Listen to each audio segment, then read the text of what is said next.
A company has partnered with NVIDIA to put a mini data center in your front yard. Solar panel and electrical startup company Span is offering what they call discounted utility rates for homeowners who are willing to host Span's RTX Pro 6000 servers, running on the homeowner's residential power and internet in their front yards. And they even say that it might host a cloud gaming node in your own yard. You won't have any control over it, but you can subscribe to cloud computing from just feet away and get basically nothing for it.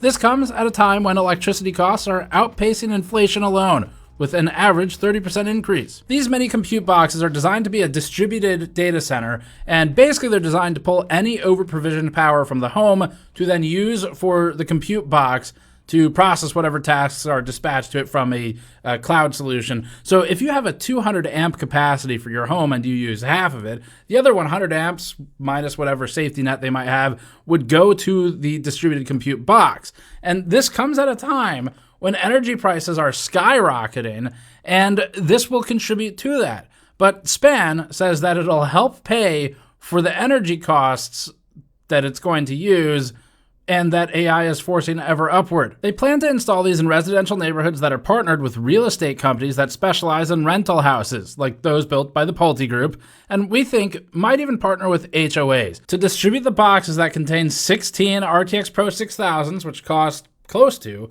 $10,000 each, and 3 terabytes of DDR5 memory. Having just been the victims of a smash and grab to our rental car while in San Francisco, we can't help but wait and see what happens when the first tweakers break into these boxes. There's copper in them, their boxes. But the same AI data center is responsible for the rise in cost for RAM, SSDs, GPUs, and everything else, have now moved on to their next target, which is energy. The energy market is far more nuanced due to any one specific state's market regulation status, weather, climate, and capacity variables. But like those markets, recent price increases are largely driven by significant AI demand and not enough supply. But data centers claim that they still don't have enough energy. We're limited by energy, but we got a lot of people working on that, and we had to not make energy a bottleneck for our country. So the plan for this solution is apparently to distribute that load across wide residential areas. Now, in partnership with NVIDIA, Span is bringing its mini data center to your house. You don't get access specifically to its hardware, you just physically allow it to sit there. Using prices from Newegg and Nemix, we estimate the cost of only the 16 Pro 6000s and the 3 terabytes of DDR5 server RAM in each compute node to be around $246,000. That's a lot of copper. It'd be a shame if something happened to it because it's like a metal box, an angle grinder, $250,000 of stuff, or a form of protest, but they have a plan for that.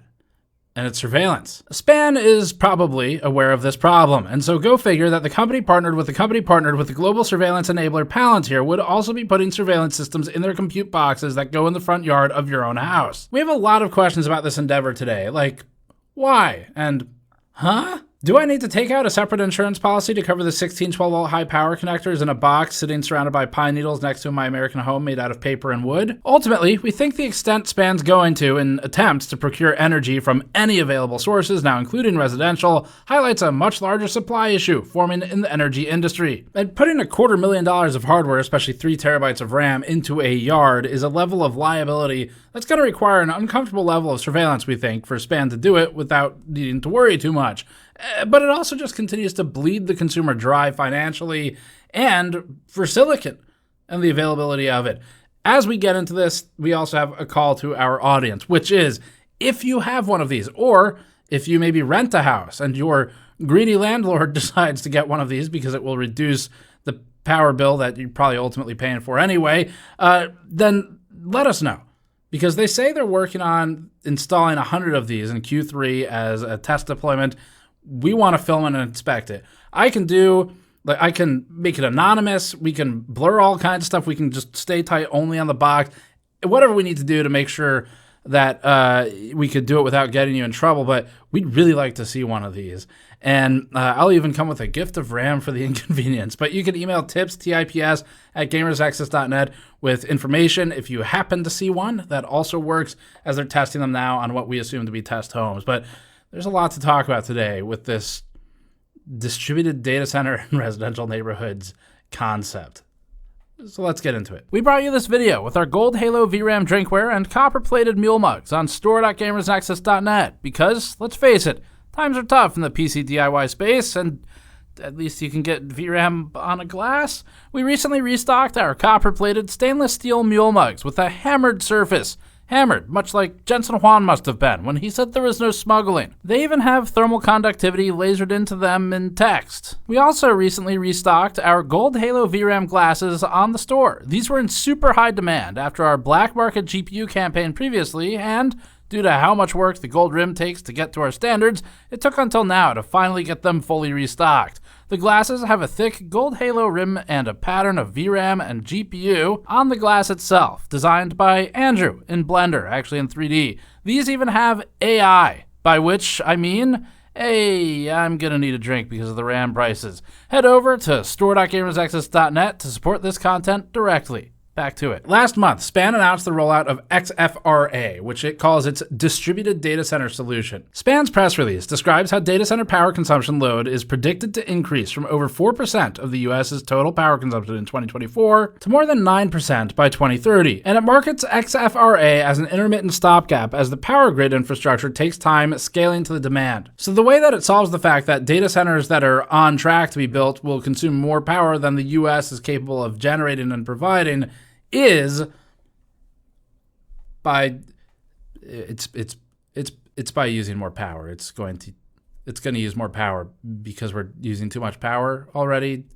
Essentially, SPAN intends to deploy its network of RTX Pro 6000 compute nodes across various homeowners' yards to take advantage of what it considers underutilized residential power to serve its end customers with, quote, both the immediate and future compute needs of hyperscalers, neoscalers, and AI cloud providers, end quote. And just calling it underutilized is like a level of entitlement to that power that it expresses a certain ego about it. Like it's not that you just don't need it. It's that power that could be used for something, and it needs to be making money for AI. Quote, XFRA leverages the SPAN Smart Electrical Panel's core built-in intelligence, integrated energy management, and power controls functionality that unlock additional electrical service capacity, headroom, in the existing grid. This capacity powers high-performance compute nodes for AI inference, cloud gaming, and other AI workloads, end quote. And just to underscore that, they did say cloud gaming services, but you don't get like a cut of it. So now the homeowners can host cloud gaming services on their property using their own electricity and their own power and still have to pay a subscription for the cloud gaming service. And so it's basically the rare self-hosted version of you'll own nothing and be happy, I guess. Awesome. SPAN notes that participating homeowners will, quote, receive a premium SPAN panel, battery backup, and optional solar plus fixed discounted rates for electricity and internet, end quote. As far as the battery backup, that isn't quite as free for your home as it sounds because they intend to use it first for their distributed data center. While SPAN doesn't disclose the discount amount, it calls its solution a win-win-win, though it doesn't specify for whom. Regarding XFRA's rollout, the release states, quote, SPAN is working with leading home builders like PulteGroup to accelerate the initial rollout of XFRA on site, end quote. We looked into this partner. PulteGroup is the third largest home builder in America, reportedly closing on over 30,000 homes in 2024, and it's been in the news lately. All right, I got some breaking news out of Washington. Eamon Javers has that for us at the White House. Hi, Eamon.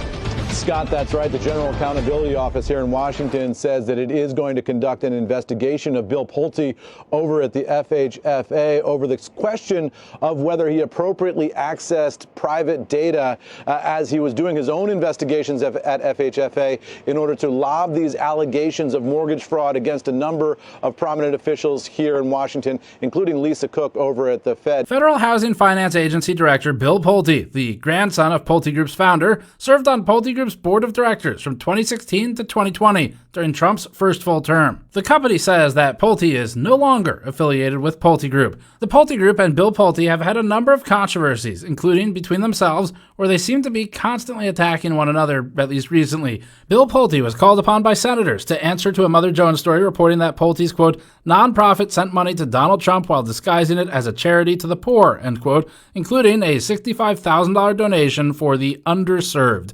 Mother Jones writes, quote, "Our February reporting found that One World Love does not appear to be a nonprofit and is instead a corporate entity with ties to the law firm that represented Donald Trump in his efforts to prove election fraud and to avoid paying damages after the January 6th insurrection at the Capitol," end quote. Bill Pulte's own family's foundation effectively disowned him, stating in no uncertain terms that he has nothing to do with the foundation. Bill Pulte is claimed to have pitched Trump with the 50-year mortgage plan that Trump tweeted about last year and that was widely criticized for being a path to make the crisis worse. In 2010, the Arizona Attorney General claimed that Pulte Home Corp, quote, defrauds consumers by informing them they have, quote, pre-qualified for financing at a certain interest rate and provided Spanish-speaking customers with different disclosures than English speakers, end quote. The list goes on. The company was previously sued on allegations of an executive staff member bringing a noose to meetings, with the lawsuit claiming that the executive told black employees to, quote, not hang themselves, end quote. The company denied the allegations, and the lawsuit was eventually withdrawn. Its homes have also been called into question, including in Las Vegas, where million-dollar homes were claimed to have been cracking and sinking. Some of the stuff is contested between the parties, but the point is they seem to just constantly find themselves in controversy, and that does seem to be consistent with entities that get this large and are this close to government. As far as we can tell, though, Bill Pulte operates independently, it seems, of Pulte Group at this point. The two seem to have basically parted ways. They're fairly adversarial to each other from what I've read recently. Both, however, have had plenty of controversies. Bill Pulte is on the Federal Housing Finance Agency group, and also worthy of note is that several lawsuits against the Pulte conglomerate include those about the mortgage processes, and Bill Pulte was also part of the 50-year mortgage plans that would worsen the housing crisis. All of this is relevant because the company that wants to build compute nodes in your yard or in your landlord's yard of the home that you rent is partnering with that home builder. Span details the rollout process further in its white paper, stating, quote, XFRA is already operating in-house prototypes that are serving paying customers, validating early technical feasibility and initial product market fit, end quote. When mentioning its paying customers here, Span is likely referring to hyperscalers, neocloud, and AI service providers. The company also wrote, quote, we are now expanding testing to a small number of homes and will roll out a 100-node residential proof-of-concept deployment in early Q3 in partnership with a leading build-to-rent company. Following the proof-of-concept, we plan to prioritize new build and build-to-rent deployments as the path to broader U.S. rollout beginning in early 2027, end quote. We're not surprised that Span is targeting build-to-rent deployments. One, because their own business model seems to be congruent with rentals. But two, we'd imagine it's a lot easier to convince a landlord who will reap the benefits of discounts, free, I guess in scare quotes, battery backups, panel upgrades, things like that. It's extra money in the pocket of the landlords while simultaneously avoiding any of the negative consequences we can think of for those who would be living next to it, for those who can't already afford a home, like the noise, for example. There's also something particularly cruel about renting someone a home they can't afford to own and then getting them to subscribe to a computer they can't afford to buy, but then putting that computer literally 5 feet outside of the building that they are living in through rent. Like that, it just feels cruel at some point. Unfortunately, by partnering with rental home builders, this effectively strips the decision to host these distributed mini compute boxes away from the residents who will actually deal with the impacts. Span lists the external compute unit's chassis dimensions at 15 by 60 by 50 inches, so there's plenty of room for it to become your kid's new favorite neighborhood hangout spot in our increasingly dystopian, not-so-distant future. Or the best dog bathroom spot on the block. Be a shame if people let the dogs pee there all the time. But you might be asking, what's in the box? What's in the fucking box? Each compute node consists of 16 NVIDIA RTX Pro 6000 Blackwell Server Edition GPUs, which are anywhere from $8,500 to $11,000 these days. It has 4 AMD EPYC CPUs, 3 terabytes of DDR5 memory, 2 liquid-cooled Dell PowerEdge XE7745 servers, a 24-port gigabit switch, and one 15-kilowatt-hour battery. The node will utilize a 35,000 BTU heat pump that supposedly operates at 60 dB to cool a compute module. They call this quiet, but we have no idea how they're taking that measurement or at what distance, which affects what the number would be. 60 dB is definitely not quiet, though, at any reasonable distance. In terms of how it actually works, XFRA's website uses this infographic to explain its core concept, illustrating how the typical home's electrical service size is 200 amps, while its typical max concurrent power usage is 80 amps, or 40%. They show that this leaves capacity on the table for SPAN's AI nodes. The XFRA white paper claims, quote, "The SPAN smart panel is the unlock providing real-time circuit-level visibility and control that allow XFRA to safely and dynamically access that headroom without compromising household needs," end quote. 3 weeks before SPAN's XFRA announcement, Jensen described a similar concept on the Lex Friedman podcast. Our power grid is designed for the worst-case condition with some margin. Well, 99% of the time, we're nowhere near the worst-case condition because the worst-case condition is a few days in the winter, a few days in the summer, and extreme weather. And so 99% of the time, our power grid has excess power and they're just sitting idle.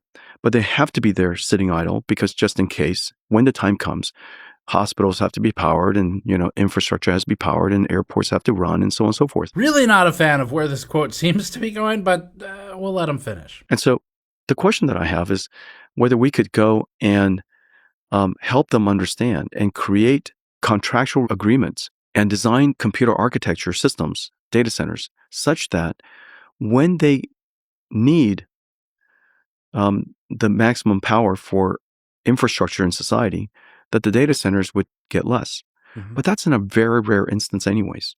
And during that time, we either have a backup generator for that little part of it, or we just have our computers shift the workload somewhere else, or we have the computers just run slower. Interestingly, there was one option he didn't really seem to mention or get into, which is just turning them off. Not an option. The questions are obvious, mostly about who gets priority during an emergency or a power outage of some kind. And companies have a lot of money, and it's unlikely that they easily let go of control over a resource without being forced. According to XFRA's website, the nodes are connected through SPAN's XFRA Secure Orchestration Layer, or XSOL. The SOL part is about your situation, which, quote, "makes many independent nodes behave like a coherent cloud, performing AI inference workloads close to end users, reducing latency," end quote. SPAN also details the node's physical security, as well as how it reacts to a power outage in its white paper, stating, quote, "Physical security is addressed through secure enclosures, monitoring, and tamper-evident protections. If a device is removed or compromised, XFRA can revoke credentials and disable access to workloads and sensitive data. Together, these measures are designed to protect customers, partners, and homeowners while enabling a distributed fleet to operate safely at scale," end quote. Secure enclosures don't stop break-ins. Monitoring doesn't help, unless you can get something trackable and ideally see externally from the box. Tamper seals don't stop tampering. It is a good point, though, that using one of the seemingly endless wave of physical access required major critical vulnerabilities that we hear about every day at this point on a box in just outside in a neighborhood connected to a distributed data center could be a major vulnerability for the whole network, depending on how they're connected. Quote, "XFRA nodes are provisioned to operate as always-on loads within verified residential capacity. In normal operation, node power is maintained continuously. If rare residential peaks occur, XFRA preserves node operation by first drawing on the whole home battery, and in extreme cases, by temporarily reducing non-critical flexible loads like EV charging via power up. Node interruption will only occur during defined power events, such as a grid outage, a utility demand response event, or a safety-triggered shutdown, in which case XSOL orchestrates controlled failover to other nodes in the fleet. XFRA is designed to offer maximum backup for the home during the event by failing over workloads and powering down the node as quickly as possible, and making the remainder of the battery capacity available for the homeowner," end quote. Now, there's a lot of words to say something insane, if you really pay attention to this, which is that during a peak, SPAN and XFRA prioritize their own shit in a lot of situations. And one of them was actually moving the EV charging down on the priorities list. So there was earlier in this quote, they say, temporarily reducing non-critical flexible loads like EV charging if there's some kind of residential peak. That can happen. That's not like an emergency event. That's just like everyone hit the grid at the same time or whatever. And that means they're reducing the priority of the things you actually need to do to live your life, to keep their data center box running.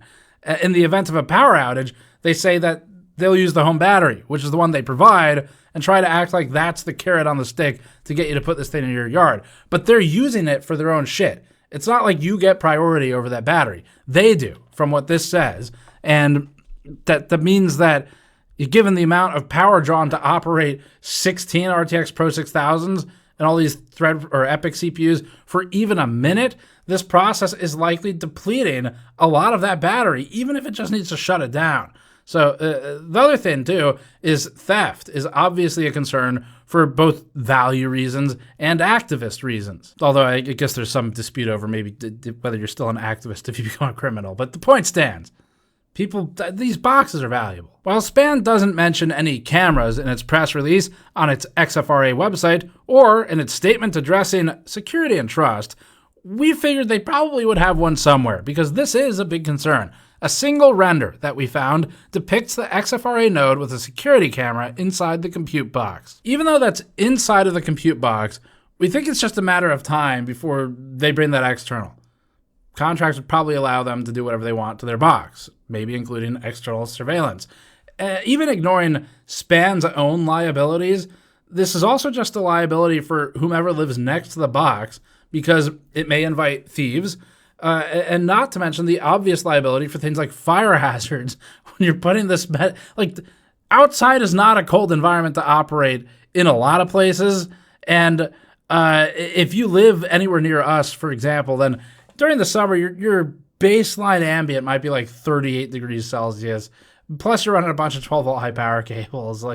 There's a lot of liability here. Quote, XSOL enforces encrypted communications, strong identity and access controls, and workload isolation suitable for multi-tenant environments, end quote. That only implies that the end customer's network traffic is secured from the homeowner and doesn't describe how the homeowner's traffic is secured from SPAN. SPAN also doesn't get specific on how much bandwidth it uses or how it plans to compensate for its own internet usage from the homeowner or the renter. Most residential neighborhoods also are on some form of shared fiber, and as a neighborhood's load increases, the speed for everybody can go down, depending on the build out there. So having multiple of these in one neighborhood would probably reduce the total speeds for the whole neighborhood if you're all on a shared connection, which is normally how it's done. Ultimately, we think SPAN's approach highlights a much greater issue at play, the early signs of an electricity shortage that we believe will have an increasing effect on electricity bills across the nation. There's several factors that affect electricity prices differently in each region, and it's not as simple as more data centers equals higher prices. That being said, data centers are undoubtedly driving up demand, which does impact prices, specifically in the capacity market. PJM Interconnection, the largest grid operator in the U.S., holds capacity market auctions annually to secure capacity from energy providers 3 years in advance to meet expected peak demand in its region. We put this chart together using public data. From delivery year 2024-2025 to delivery year 25-26, PJM's capacity price, represented in price per megawatt year, increased by an absurd $87,000 or by over 800%. This price will be reflected in consumer energy pricing, and we can thank data centers for spiking demand in multiples, just like they did with RAM and storage. As seen here, increasing data center demand combined with a decrease in energy supply significantly impacts the quantity of energy regional transmission organizations need to secure and at what price. Energy CX explains how this cost then gets passed on to consumers, stating, quote, "Capacity costs are fees you pay to ensure the electric grid has enough power plants available to meet demand, especially on the hottest or coldest days of the year," end quote. They also write, quote, "Capacity charges can make up 20 to 30% of a commercial bill in certain markets, and sometimes even more. Unlike your energy rate, they're driven by how the grid plans for your future demand, not just what you use today," end quote. Meanwhile, energy costs are already rising, despite Energy Secretary Chris Wright categorically denying that the increasing costs are contributed to by data centers in February. Are Americans right now paying higher utility costs, in your opinion, for data centers? In the short answer, no. Americans are not paying higher prices because of data centers. I understand people seeing this big industrial development, they're concerned about it, but it is a pathway to lower prices, not higher. One recent study backs up the Secretary's comments, but others suggest the demand can overload the grid. Consumer advocates say it's already visible in certain areas. Customers are paying about $32 a month on average more than they were a year ago for the same service. And those costs are largely driven by data centers. Even Trump has said that data centers have a power problem, suggesting a new bring your own power plant prospect wherein private companies start to bring their own energy production online. The data centers, and you people are so big, as you're the biggest in the world, but they've developed a little bit of a bad public. They need some PR help. The tech companies and the data centers will be able to get the electricity they need, all without driving up electricity costs for consumers. This is scary for other reasons, like regulations, oversight, and the fact that some data centers are already accused of dumping gas fumes on communities and causing disease. In January, Time magazine, citing the National Energy Assistance Directors Association, noted that electricity prices are now outpacing inflation, stating, quote, the average monthly residential electricity bill increased from about $121 in 2021 to $156 in 2025, a nearly 30% rise. And from last January to October alone, electricity bills rose 12.7%, end quote.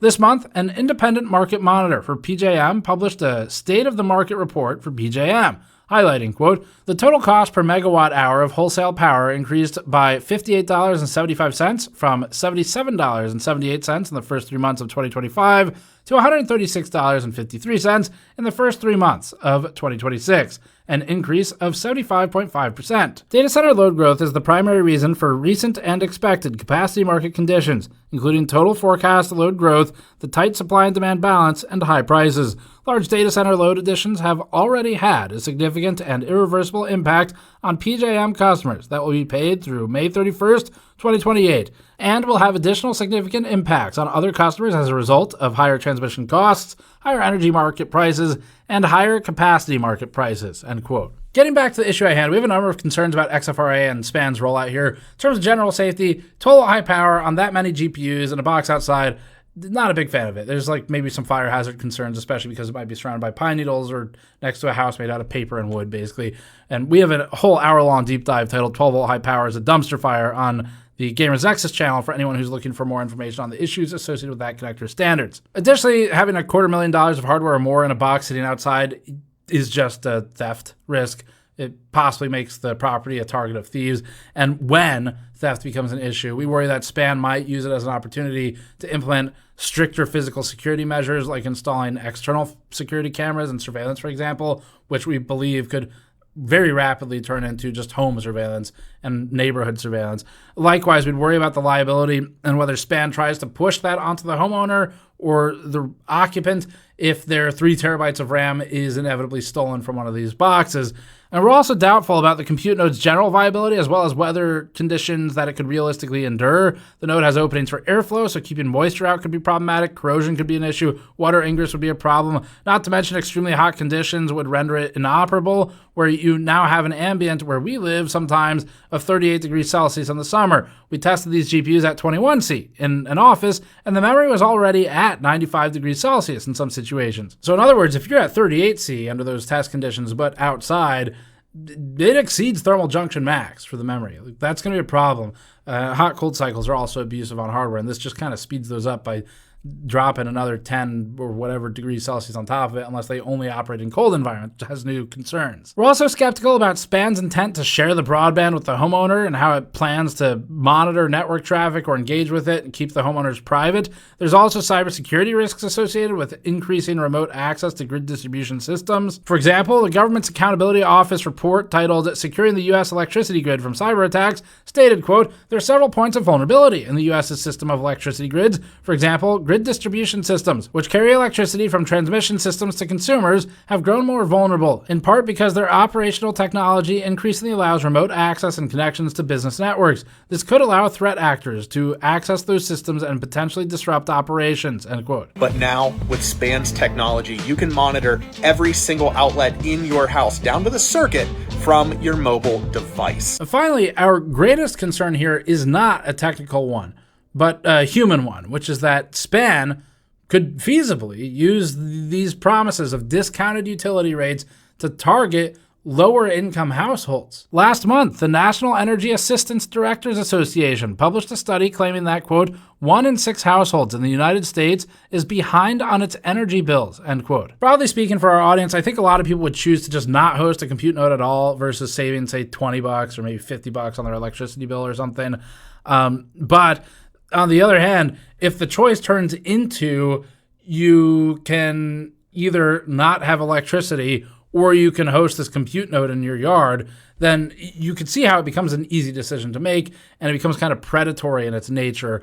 And ultimately, we're fairly doubtful about Span's ability to roll out XFRA in any meaningful way that just doesn't cause massive problems somewhere. This reminds us a lot of when the crypto companies started to promote space heaters as things that would make you money by mining. Technically, this is a thing you can do, but it also is kind of an indicator of like just the extent to which the greed in the system was willing to go to push at the time crypto mining. Realistically, one of the greatest challenges is going to be securing enough GPUs to make the business model even feasible to begin with. And additionally, regardless of whether this project ever goes anywhere, we also think Span's willingness to source power from any sources necessary is indicative of growing energy shortage issues in America that'll have an increasing impact on consumer prices in the years to come, especially in the US. So that's it for this one. This whole idea is insane. Like, we're at peak dystopia now. The only thing that can make it more insane is if they put a camera on the outside of the box, which I suspect would at some point happen, just because I don't see, as a guy who just got robbed, you know, like it's real hard for me to not have that in my mind right now. I normally don't really worry about it, but it just happened. So that was over a lot less valuable stuff.